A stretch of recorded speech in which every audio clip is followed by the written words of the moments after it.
After the flood, God didn't just restart the world, he established a profound covenant that reveals his heart for humanity and the sacredness of every life.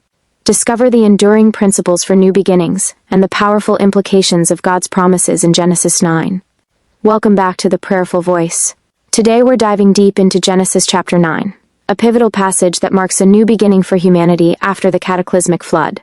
This chapter isn't just a historical account, it's a profound revelation of God's character, his enduring promises, and the foundational principles he established for life on a renewed earth. Let's begin by exploring God's initial blessings and commands to Noah and his sons. Immediately after stepping out of the ark, God reiterates the very first command given to Adam and Eve: be fruitful and multiply, and replenish the earth, Genesis 9:1. This isn't merely a suggestion, it's a divine mandate, a blessing for humanity to thrive and fill the earth. It speaks to God's desire for life, growth, and the flourishing of his creation. He didn't just save a remnant, he empowered them to rebuild and expand. Furthermore, God renews humanity's dominion over the animal kingdom, but with a significant shift. And the fear of you and the dread of you shall be upon every beast of the earth, and upon every fowl of the air, upon all that moveth upon the earth, and upon all the fishes of the sea. Into your hand are they delivered. Genesis 9:2. Before the flood, there was a more harmonious relationship. Now a natural fear of humanity is instilled in animals, a protective measure perhaps, given the fallen nature of both man and beast. This reestablishes man's role as steward, but also acknowledges the changed reality of the world. For the first time, God permits meat for food, a significant change from the pre-flood vegetarian diet. Every moving thing that liveth shall be meat for you, even as the green herb have I given you all things, Genesis 9:3. This provision demonstrates God's graciousness in meeting humanity's needs in a new environment.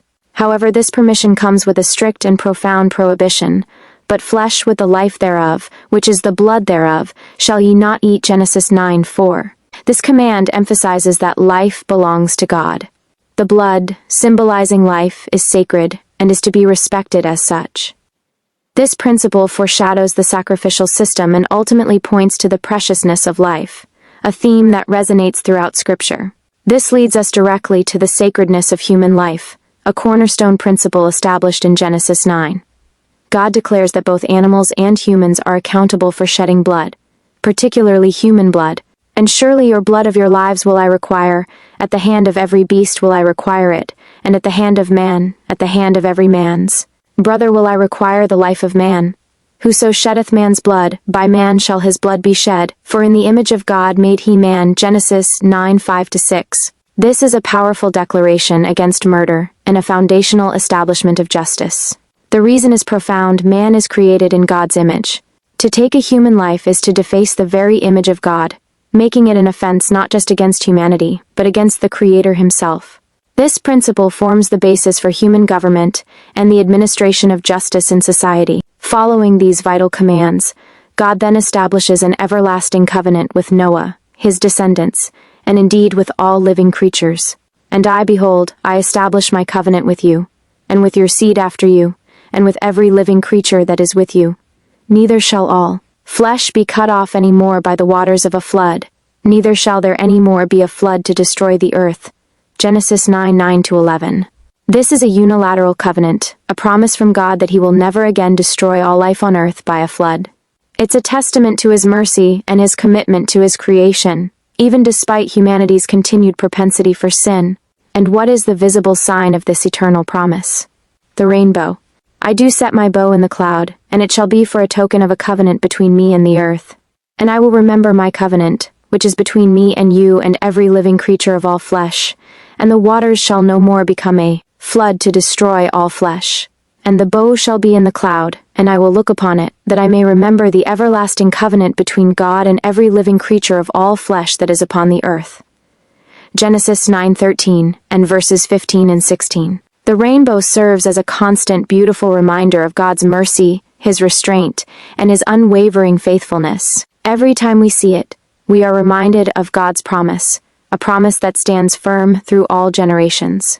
However, Genesis 9 also doesn't shy away from recounting human shortcomings, even in the midst of divine blessing. Noah, the righteous man who walked with God, now a farmer, plants a vineyard, becomes drunk, and lies exposed in his tent. This incident highlights the persistent reality of human fallibility, even in those who are faithful. Ham, one of Noah's sons, dishonors his father by exposing his nakedness and telling his brothers. In stark contrast, Shem and Japheth demonstrate respect and honor by covering their father without looking at him. This act of reverence is significant. When Noah learns what has happened, he blesses Shem and Japheth and curses Canaan, the son of Ham, foreshadowing the destinies and relationships of their descendants. Genesis 9 closes with Noah's long life after the flood, living 350 more years and dying at the age of 950, leaving behind a legacy of obedience, faith, and the beginnings of a renewed world under God's covenant. This chapter is a powerful reminder that even after seasons of judgment, God's heart is toward blessing, renewal, and covenant relationship. It establishes foundational principles for how we value life, honor one another, and trust in God's unchanging faithfulness. Thank you for sharing this moment of reflection with me.